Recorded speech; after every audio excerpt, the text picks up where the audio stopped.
জুলাই গণ অভ্যুত্থান সরকারিভাবে হচ্ছে জুলাই গণ অভ্যুত্থান, কিন্তু কোনো কোনো দল এটাকে বিপ্লব মনে করেন, অথবা তারা যখন তাদের কর্মসূচি পার্সিউ করতে চাইছেন তখন সেটাকে বিপ্লবী জায়গা থেকে পার্সিউ করতে চাইছেন।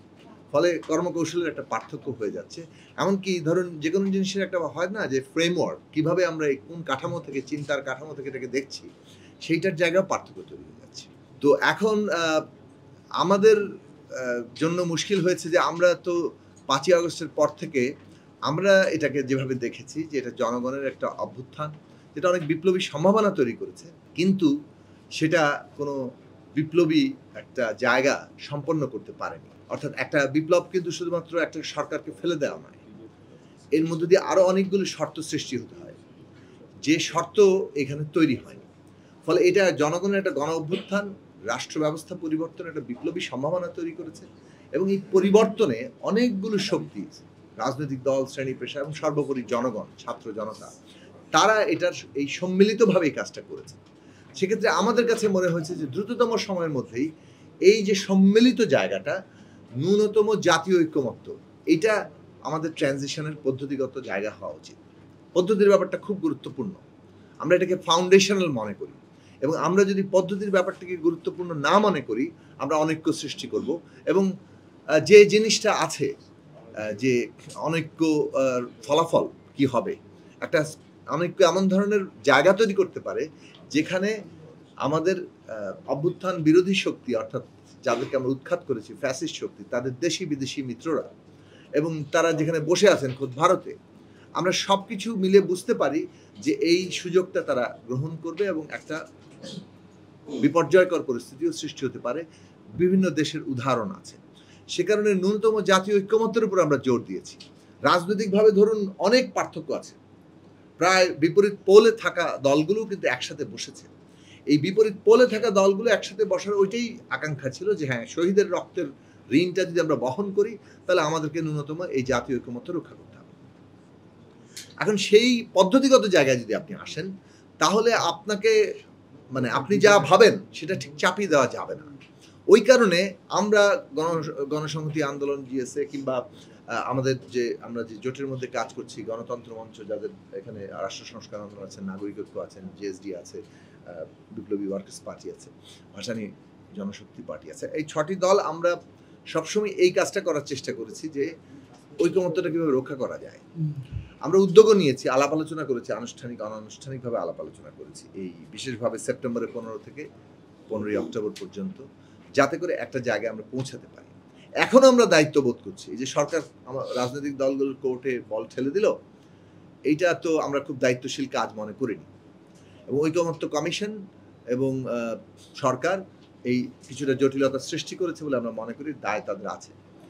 এবং তার ফলে এখন বল কোর্টে ঠেলে দিয়ে এটা কি প্রমাণ করা হচ্ছে যে রাজনৈতিক দলগুলো ঐক্যবদ্ধ হতে পারে না? রাজনৈতিক দলগুলো অনৈক্য সৃষ্টি করে এবং তারা ব্যর্থ।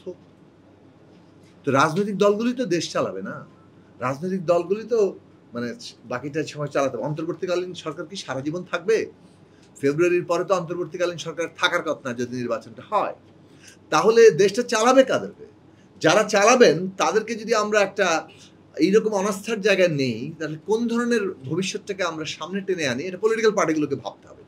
আমরা ভেবেছি, আমরা মনে করি যে তার সে কারণে আমাদের উদ্যোগ নেওয়া দরকার। আমাদের প্রত্যেকটি দলের এই উপলব্ধি থাকা দরকার যে আমরা পরস্পর যেন উদ্যোগ নিয়ে একটা সমাধানের জায়গায় পৌঁছাই। ফলে রাজনৈতিক সভামঞ্চ এটা বানাচ্ছি না। অনেকে কথা বলছেন খুব জাজমেন্টাল, মানে একটা দল সম্পর্কে আমি নিজে যা ধারণা পোষণ করি পূর্ব ধারণা থেকে আমি আমার ধারণার কথাগুলো বলছি, অথবা নির্বাচনী প্রচারণা। আমি কিন্তু কাউন্টার আমরা আলোচনা করতে পারি। বাংলাদেশে যদি বলেন যে সংস্কারের ক্ষেত্রে যে প্রস্তাবগুলো আছে, যে প্রস্তাবগুলোতে ঐকমত্য আছে, অথবা যতটুকু সামান্য নোট অফ ডিসেন্ট আছে, সেটাকে আমি যেগুলো গুরুত্বপূর্ণ হিসেবে দেখার প্রয়োজন হয়, যেমন আর্টিকেল 70, এটা ঐকমত্যের অংশই প্রধান, নোট অফ ডিসেন্টের অংশ প্রধান নয়। সুতরাং এইরকম যদি আপনি ধরেন তাহলে আমাদের বিবেচনায় যেগুলোতে ভিন্নমত দেওয়া আছে সেগুলো গুরুত্বপূর্ণ অংশ নয়, বরং ঐকমত্যের অংশ ভিন্নমত, নোট অফ ডিসেন্টের থেকে অধিকতর গুরুত্বপূর্ণ। ফলে সংস্কারের ঐকমত্যের জায়গায় আমরা অনেক বেশি অর্জন করেছি। ঐকমত্য কম, আমাদের নোট অফ ডিসেন্ট বেশি, এই প্রচারণার মধ্যে রাজনৈতিক মাইলেজ নেওয়ার চেষ্টা আছে। ঠিক আছে, রাজনৈতিক মাইলেজ নেওয়ার চেষ্টা, আমরা খুব সংস্কারপন্থী, আরেক দল সংস্কার বিরোধী, এটা আমরা বলতে পারি, কিন্তু বলার মধ্য দিয়ে আমরা রাজনৈতিকভাবে জনগণকে আমাদের পেছনে টানতে পারি। সেই টানার প্রতিযোগিতা যদি পুরো প্রসেসকে আবার বিপর্যস্ত করে ফেলে, তখন কিন্তু সকলেই ক্ষতিগ্রস্ত হবে। সুতরাং কোনটা কোন সীমার মধ্যে করবেন, মাঠের বক্তৃতা মাঠের জায়গায়, জনগণকে টানার জায়গায় জনগণের টানা, কিন্তু মূল প্রক্রিয়াটি বাধাগ্রস্ত করা কিংবা ওইটাকে থামিয়ে দেওয়া অথবা এমন একটা সংকট সৃষ্টি করা যেখানে নির্বাচন আদৌ হবে কিনা, সেই জায়গাটা কিন্তু ঠিক হবে না। ফলে প্রসেস ঠিক রাখেন, মাঠের বক্তৃতায় আমরা অবশ্যই একে অপরকে কিভাবে কি বলে যে তার থেকে আমার জনগণের সমর্থন আমার দিকে টেনে আনবেন, সেটা আপনারা বলতে পারেন। ফলে আমাদের বিবেচনায় আপনি যদি আর্টিকেল 70-র কথা বিবেচনা করেন, বাংলাদেশে এই প্রশ্নটি তোলাই যায়নি। এমনকি এটা বলবো যে বিএনপি 31 দফা প্রণয়নের সাথে এটা একমত হয়নি, কিন্তু বিএনপি ঐকমত্য কমিশনে অভ্যুত্থানের আকাঙ্ক্ষায় আর্টিকেল 70 সংস্কার করতে প্রস্তাব দিচ্ছে। তাদের এক্সট্রা দুটো নোট অফ ডিসেন্ট, যুদ্ধ পরিস্থিতি এবং সংবিধান সংস্কারের প্রশ্ন, কিন্তু তাদের আর্টিকেল 70 কিন্তু পুরো বাতিল হয়ে যাচ্ছে না, আর্টিকেল 70 পুরো খর্ব হয়ে যাচ্ছে না। ফলে আর্টিকেল 70 যে যতটুকু জায়গায় আমরা পৌঁছেছি, এটা বাংলাদেশে গুণগত পরিবর্তন আনবে। 10 বছরের প্রাইম মিনিস্টারশিপ, এটা বাংলাদেশের পুরো কাঠামোটাকে একটা বড় আকারে বদলে দিচ্ছে। আপনি যদি দেখেন যে separation of judiciary, complete separation, প্রায় মানে যতটুকু আমাদের আকাঙ্ক্ষা ছিল, হ্যাঁ দুটো জায়গাতে আছে। সেটা কেউ যুক্তি দিতে পারে যে এখানে আওয়ামী লীগের সব মানে যে ইনফ্লুয়েন্স ওভার দি কোর্ট, সেই কোর্টকে ঠিক মানে আনতে গেলে এটা তাদের যুক্তির জায়গা। আমরা কিন্তু সেই যুক্তির জায়গাতে সবসময় যে একসাথে থেকেছি তা না, কিন্তু কোনো একটা দলে এই যুক্তি দেওয়ার মানে হচ্ছে সেপারেশন অফ জুডিশিয়ারি হয় নাই, এটা প্রচার করাটার মধ্যে ওই যে আবারও মাইলেজের প্রশ্ন আছে, সেটাতে ওই জায়গাতে যান, এটার জন্য আটকেন না। আমি যদি বলি কনস্টিটিউশনাল কমিশন, আমরা এটা প্রচার করেছি, আমাদের উত্থাপিত দাবি যে কনস্টিটিউশনাল কমিশনের মাধ্যমে নিয়োগ দিতে হবে কনস্টিটিউশনাল পোস্টগুলোতে। যদি বলতে পারেন এটা সিঙ্গেল হ্যান্ডেডলি গণসংহতি আন্দোলনের উত্থাপিত দাবি, এটা দাবি করার মধ্যে আমি পাবলিকলি রেকর্ডেড আছে, আপনি পাবলিক সমাবেশ, টকশো ইত্যাদি সমস্ত জায়গাতে এই দাবির মধ্যে আমরা 5টা প্রশ্ন হচ্ছে, একটাতে নির্বাচন কমিশনের সম্মিলিত আমরা একমত হয়েছি, বাকি 4টাতে বিএনপি একমত হয় নাই, তারা এটাকে করতে চায়। তাদের ভাষ্য আইন করে করবে, তাদের ভাষ্য সবকিছু সরকারকে দুর্বল করে ফেলা হচ্ছে, সরকার আসলে ফাংশন করতে পারবে না। এখন এইটা তো হচ্ছে ইলেকটোরাল ব্যাটেল, আপনি জনগণের কাছে ছেড়ে দিতে হবে। যখন কোনো দল একমত হয় না, তখন আমি কি করব, কিভাবে বাস্তবায়ন হবে, এরকম করে যেটা একটু আগে শিশিরমণি বিশিষ্ট আইনজীবী এবং জামাত ইসলামীর প্রতিনিধিত্ব করেছেন, তিনি যেটা বললেন যে এটা নিয়ে মানে বাদটা কি, মানে এটা বাদটা তো আছে। এমনকি শেষ বক্তব্য 15ই অক্টোবর সম্ভবত শেষ না 14ই অক্টোবর শেষ দিন ছিল, লাস্ট বক্তব্যে যখন বিএনপির পক্ষ থেকে সালাউদ্দিন সাহেব কথা বলেন, তার আগে জামাত ইসলামের পক্ষ থেকে, ওনার পরে জামাত ইসলামের পক্ষ থেকে হামিদুর রহমান আজাদ সাহেব কথা বলেছেন, এবং উনি কিন্তু একমত হয়েছিলেন যে এটা প্যাকেজ আকারেই যাবে, অর্থাৎ ঐকমত্য অংশ, নোট অফ ডিসেন্ট অংশ এবং নোট অফ ডিসেন্টের নিচে যে নোটটা থাকবে যে কিভাবে বাস্তবায়ন হবে, প্যাকেজ আকারে যাবে, প্যাকেজের উপরে হ্যানা হবে, কিন্তু গণভোট আগে দিতে হবে, দিস দেয়ার পজিশন ছিল। এই যে প্যাকেজের উপরে হ্যানা, আপনি যদি প্যাকেজ থেকে নোট অফ ডিসেন্ট সরিয়ে ফেলেন, এবার যে প্রস্তাবনাটা আছে এগুলো যদি আপনি গণভোটে, এটার ভিত্তিতে গণভোটে হ্যাঁ না বলেন, আচ্ছা বিএনপি ধরুন কথার কথা বিএনপি একটা জিনিস চায় না, তো কি দিবে, এটা হ্যাঁ ভোট দিবে না না ভোট দিবে, মানে এখানে আলাদা আলাদা করে তো প্রশ্ন নেই, ওভারঅল প্যাকেজের উপরে হ্যাঁ না তো দিতে হবে। তার জন্য আপনি কি অপশনটা রাখলেন? গণসংহতি জিএস এর জন্য খুব সুবিধাজনক, কারণ জিএস এ কোনো নোট অফ ডিসেন্টই দেয় নাই, অলমোস্ট নাই। তো আমি তো হ্যাঁ বলে দিয়ে আসবো, কিন্তু উনি তো 4টাতে যদি উনি ওভারলুক করতে পারছেন, জামাত ইসলামী 4টা, ঠিক আছে আমরা 4টা ছেড়ে দিলাম, আমরা সব হ্যাঁ করে দিয়ে আসলাম, এনসিপি কিংবা অন্য দল হ্যাঁ করে দিয়ে আসলো, কিন্তু 54টি নোট অফ ডিসেন্ট আছে 84টির মধ্যে, তার মধ্যে বিএনপির নোট অফ ডিসেন্ট সম্ভবত 20টি, বাকি আরও জায়গাতে মানে কিছু কিছু note of decent very technical, বাকি যে 20-এর পরে 54 কত থাকে, 34টি নোট অফ ডিসেন্ট, কিন্তু আরো অন্যান্য রাজনৈতিক দল, তাদের জন্য আপনার কি অপশনটা ছাড়ছেন? তারা কি হ্যাঁ বলবে না না বলবে? গণভোটে কি বলবে তারা? সো আপনার নোট অফ ডিসেন্ট সহ মানে হচ্ছে আমি এটাকে পুরোটাকে হ্যাঁ বলতে পারি, কারণ বাস্তবায়ন পদ্ধতি কিন্তু কোনো লেখা আছে যে আমার নোট অফ ডিসেন্টটা আছে, আমার আপত্তিটা থাকবে, জনগণ যদি আমাকে ভোট দেয় তা আমি আমার মত অনুযায়ী করতে পারবো। এটি তো ঐকমত্য হয়েছিল। এই ঐকমত্য কোন আলোচনার ভিত্তিতে ঐকমত্য কমিশন এটাকে বাদ রাখলেন আমাদের এখনো বোধগম্য না। ফলে কেউ এটাকে প্রতারণা মনে করতে পারেন, আমরা মনে করেছি যে ব্যাখ্যা দেন, ব্যাখ্যা কিন্তু ঐকমত্য কমিশন দেয় নাই, সরকারও দিচ্ছে না। এই জায়গাটা খুব গুরুত্বপূর্ণ, আপনি চাপিয়ে দিয়ে গণতান্ত্রিক জায়গা হবে না। মাইলেজ নেন, পলিটিক্যাল মাইলেজ নেন, রাজনৈতিকভাবে আপনি আগাতে চাচ্ছেন, কোনো দলকে সংস্কার বিরোধী বলতে চাচ্ছেন বলেন, সেটা নিয়ে জনগণকে জয় করতে চাচ্ছেন জানেন, কিন্তু প্রসেস যেটার মধ্যে দিয়ে আমরা একটা পর্ব উত্তরণ ট্রানজিশন পার হব, সেইটাকে আমরা বাধাগ্রস্ত যাতে না করি, সেখানে যাতে আমরা ঐকমত্য হই। পলিটিক্যাল ডিবেট নিয়ে আমার কোনো বিশেষ জায়গা নেই। আমরা এটা থিওরিটিক্যালি মনে করি যে সংবিধান বদলের প্রশ্নটা কি।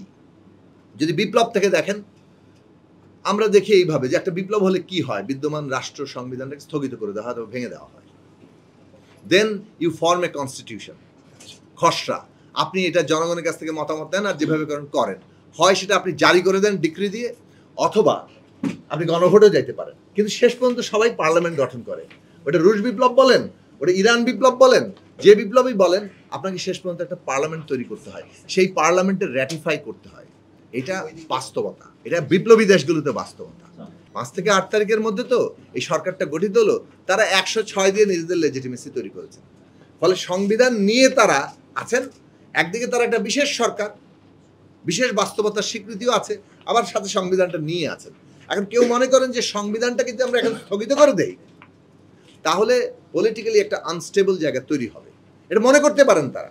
এবং এই মনে করা থেকে তারা মনে করছেন কিছুতেই সংবিধান স্থগিত করা যাবে না, এই অনিশ্চয়তা তৈরি করা যাবে না। 2, যেহেতু সংবিধান নিয়ে চলছি, সংবিধানের যা নাই সেরকম কাজ যদি আমরা করতে যাই, এটা ভবিষ্যতে আদালতে প্রশ্ন উঠবে এবং এটা টিকবে না। এছে একটা দলের অবস্থান, মোটা থেকে বলে দিই বিএনপির অবস্থান, এটা আমরা তো আলোচনা শুনেছি। এখন এই অবস্থানের সাথে আপনি একমত নাও হইতে পারেন, কিন্তু এইটার সমাধানের জায়গাটা কি, আমরা আদেশটা কিভাবে হবে, শিশিরমণি তিনি মানে অনেক প্রস্তাব রেখেছেন, আমরা সেসব বিষয়ে আলোচনা করেছি। বিএনপির পক্ষ থেকে প্রস্তাব রাখা হয়েছে, এনসিপির পক্ষ থেকে প্রস্তাব রাখা হয়েছে, আমরা আলোচনা করেছি। আমাদের পক্ষ থেকে আমরা একটা প্রস্তাব রেখেছিলাম, সেটা নিয়েও আমরা মানে তর্ক বিতর্ক হয়েছে। এখন আমরা আসতে চাই যে হ্যাঁ, আদেশের প্রশ্নে আমাদের কিন্তু একটা ঐকমত্য হওয়ার, আরো খুঁটিনাটি আলোচনা করার সুযোগ আছে, যদিও এখন ফ্যাসিলিটেটর চলে গেছে। ফ্যাসিলিটেটর না থাকার ফলে এই রাজনৈতিক দলগুলো কিভাবে আলোচনাটা করবে, কোথায় বসবে, এটা খুবই কঠিন জায়গাতে আমাদেরকে ঠেলে দেওয়া হয়েছে। তারপরে আমরা মনে করি যে প্রত্যেকটি দলের উদ্যোগ নেওয়া উচিত। কিন্তু আপনি এই যে একটা কেউ সংবিধানের বাইরে যেতে চাচ্ছেন না, কারণ পরবর্তীতে প্রশ্ন উঠবে, অন্যদিকে সংবিধানের মধ্যে থেকে এই কাজটা করা কঠিন অথবা এটা টেকসই হবে না বলে আমাদের জুলাই গণ অভ্যুত্থানের জায়গায় যেতে হবে, যেটা কার্যত আবার একটা বিপ্লবের জায়গা আনে। অনেকে মনে করেন দুধের স্বাদ ঘোলে মেটানোর চেষ্টা করা হচ্ছে, যে দুধ খাওয়াটা হতে পারতো 5 থেকে 8 তারিখের মধ্যে, সেটা যদি আপনি করেন নাই, এটা 1 বছর পরে এসে, 15 মাস পরে এসে আপনি এখন বিপ্লবের ঘোষণা দিলে এটা বিপ্লব হয়ে যায় না। তো এই রিয়ালিটির মধ্যে আমরা কিভাবে ঐকমত্যে পৌঁছাতে পারি, দ্যাট ইজ আওয়ার অ্যাপিল। আমাদের অ্যাপিলের জায়গা হচ্ছে যে আমাদেরকে একটা পদ্ধতি তৈরি করতে হবে যেখানে আমরা একটা সমাধানের জায়গায় পৌঁছে জনগণ ক্ষমতার কেন্দ্র, ওই ক্ষমতার কেন্দ্রের কাছে আমরা পৌঁছাতে পারি। এখন সেইটার জায়গাতে পরিষ্কার জায়গা হচ্ছে যে গণভোটে কনস্টিটিউশন ফাইনাল হবে নাকি সংসদে হবে। যে মনে করে যে সংবিধানের নিয়ে চলতে হবে, সংবিধানে কোথাও গণভোট ফাইনাল করার জায়গা নেই। ডিক্রি মিলিটারি সময় কি হয়েছে সেটা যদি এখন পদ্ধতি হিসেবে আসে, এটা তো অনেক দলই অ্যাকসেপ্ট করবে না। ইভেন বিএনপি যদি সেটা অনু করে, আমরা সেটা অ্যাকসেপ্ট করবো কিনা সেই জায়গাটাতে আমাদের যেতে হবে। কারণ সামরিক পদ্ধতির জায়গাগুলোকে কেউ গ্রহণ করতে পারেন, কেউ সামরিক শাসনের অধীনে ইলেকশনও করতে পারেন, কিন্তু আমাদের তো সেটা মানে নাও গ্রহণ করতে পারে। অনেক রাজনৈতিক দল এটার ইতিহাস আছে, তারা এটা গ্রহণ করে নাই। ফলে সেই জায়গাটা থেকে আপনাকে ঐকমত্যের জায়গা কিন্তু খুঁজতে হবে। পলিটিক্যাল স্পেকট্রামে যে ডিফারেন্সেসগুলো আছে, সেখান থেকে যদি সবাই ছাড় দিয়ে ঐক্যের জায়গায় আমরা না আসি, তাহলে মাইলেজ নিতে গিয়ে আমরা ওই পুনরায় সংকটটা তৈরি করব। এখন পর্যন্ত এখনকার কনস্টিটিউশন বলে আপনাকে জনগণের সভারেন্টি, সার্বভৌম ক্ষমতাটা তার প্রতিনিধিত্বের মাধ্যমে প্রয়োগ হয় এবং সেটা পার্লামেন্টে এসে সেই সার্বভৌমত্বটা প্রয়োগ হয়। পার্লামেন্টই কেবলমাত্র জনগণের ইচ্ছার যে দলিল, সেটাকে সংশোধন, পরিমার্জন অথবা এমনকি নতুন করে নির্মাণ করতে পারে। সংবিধান সংস্কার পরিষদ লিমিটেড বাউন্ডারির মধ্যেই সেটা করার জন্য আমরা বলেছি। ফলে পার্লামেন্টকে আপনি নৈতিকভাবে বাধ্যবাধকতা ফেলছেন যে জুলাই গণ অভ্যুত্থান, এর ফলে যে আকাঙ্ক্ষা, সেইটাকে জনগণ যখন অনুমোদন করে দিচ্ছে, তখন নেক্সট পার্লামেন্ট নৈতিকভাবে বাধ্যবাধকতার মধ্যে পড়ছে, এইটা সে করবে। আবার একই সাথে নেক্সট পার্লামেন্টকে একটা কনস্টিটিউয়েন্ট পাওয়ার দেওয়া হচ্ছে যে সে এর জুলাই সনদের ভিত্তিতে মৌলিক সংস্কার করতে পারবে, যার ফলে এটা আর আদালতে প্রশ্ন হওয়ার, চ্যালেঞ্জ হওয়ার কোনো সুযোগ থাকবে না। এই যে রাজনৈতিক জায়গা, এই রাজনৈতিক জায়গায় কিন্তু আমরা ঐকমত্য হয়েছি বলেই 15 ফলে কোনো ঐকমত্য হয় না, বিষয়টা কিন্তু ঠিক না। 1 মাসের আলাপ আলোচনার মধ্যে এই দুইটা জায়গায় আমাদের ঐকমত্য হয়েছিল। আদেশ নিয়ে ঐকমত্য হয়নি, এটাকে সংবিধান সংস্কার পরিষদ নাম দেওয়া হবে কিনা সে নিয়ে ঐকমত্য হয়নি, অন্যদিকে 270 দিনের বিষয়ে কোনো ঐকমত্য হয় নাই। ওইটা আলোচনার মধ্যেই ছিল না, সেটা তারা নিজেরা যুক্ত করছে। এই 3টা প্রশ্ন এখন আমাদের আলোচনার বিষয়। যদি আমরা এফেক্টিভ কথা বলতে চাই, আমাদের কাজ হচ্ছে রাজনৈতিক দলগুলো এই 3টা প্রশ্নের মীমাংসা কিভাবে আমরা করতে পারবো সেটা নিয়ে আলোচনা করা। পুরনো জায়গা থেকে আবার ফিরে না গিয়ে যেটা রিজলভ সেটেলড ইস্যু সেটাকে আনসেটল করে আমরা এখন যদি আরো জটিল করি সেটা দেশের জন্য ভালো হবে না বলে আমরা মনে করি। ধন্যবাদ।